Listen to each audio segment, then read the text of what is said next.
Hi, Pastor Nathan coming to you again from Deer Valley Meadows.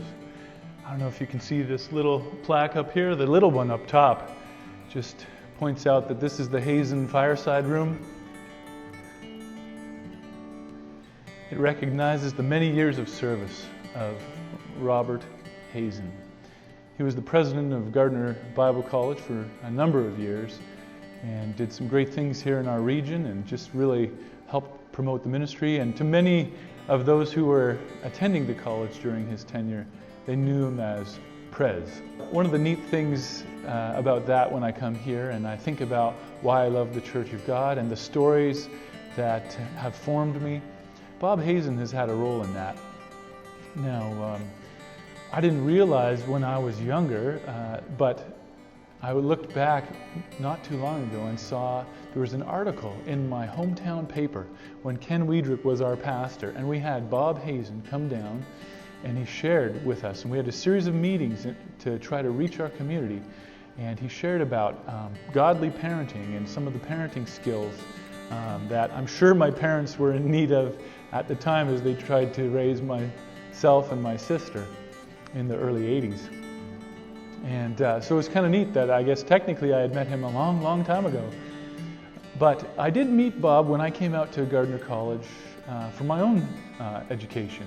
And I studied there. John Howard was the dean at the time and president of the school. And so I knew John better. But Bob was still around, and he had his old pickup truck in the Hildebrand Hall garage behind there. And he would come around and putter around and help out at the school and find projects to do. So I got to know Bob a little bit, and once in a while he'd speak at chapel, and or perhaps he'd preach at the Camrose Church of God. I always appreciated Bob's casual and relatable style. He was a good storyteller and really could connect well with his audience. Well, fast forward to my coming to Wetaskiwin Church of God and becoming the pastor. And basically within the first 2 weeks of us being here in December of 2013, Bob Hazen had his 90th birthday, and we went and celebrated, and it was quite a deal there at the Norseman Inn in Camrose.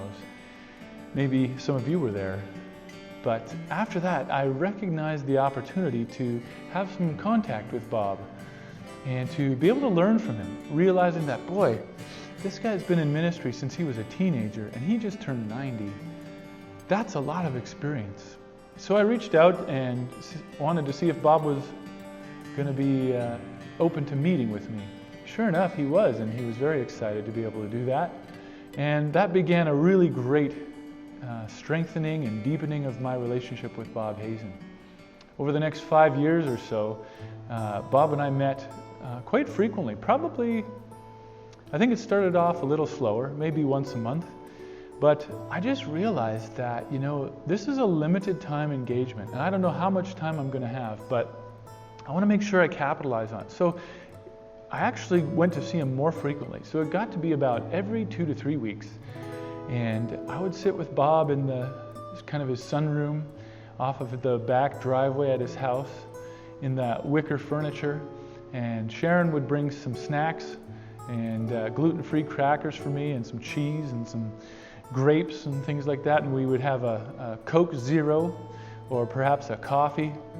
And just, as Bob would say, we would rap. And we would chat. And he was just a great sounding board. He was somebody who would listen to me drone on, and I could talk about ministry and the highs and the lows, the challenges and the family life getting started. And he would celebrate things with me, and he would encourage me. And when I'd get a motorcycle, he would celebrate that and say, "Hey, when are you going to ride that by?" And I would, ride it over when the summer was on and the weather was nice, and he'd come out and take a look at it. Boy, that's a nice looking bike. And he'd want to start it up for me. Let me hear it, And he'd recommend books, and we would read books, and he would give me books from his library and pass on the latest Maclean's magazine or whatever else he was reading, and we would talk about so many different things. And boy, I appreciated Bob's perspective. I always appreciated that Bob, as he got older, he never got crusty. He never stopped growing. he never stopped reading and searching and understanding and looking to know God more and deeper. And he always was willing to give of himself and share what he knew and to learn and to grow with you or with me. And boy, one of the things that just sort of gave him that qualifications to be a mentor was that fact that I thought, if I could be like Bob, even in just a little bit, in a fraction of that, when I got to his age, I could feel pretty decent about my life.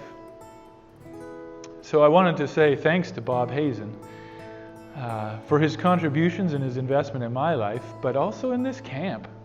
He was on the steering committee for so many years and investing time and effort and just had a desire to see camp ministry thrive and flourish because he knew the impact that this camp could have on people's lives, that it could transform people's lives when they come here and they experience the fellowship of the community of the Church of God or whatever community, Christian community they're a part of that comes here and uses this camp.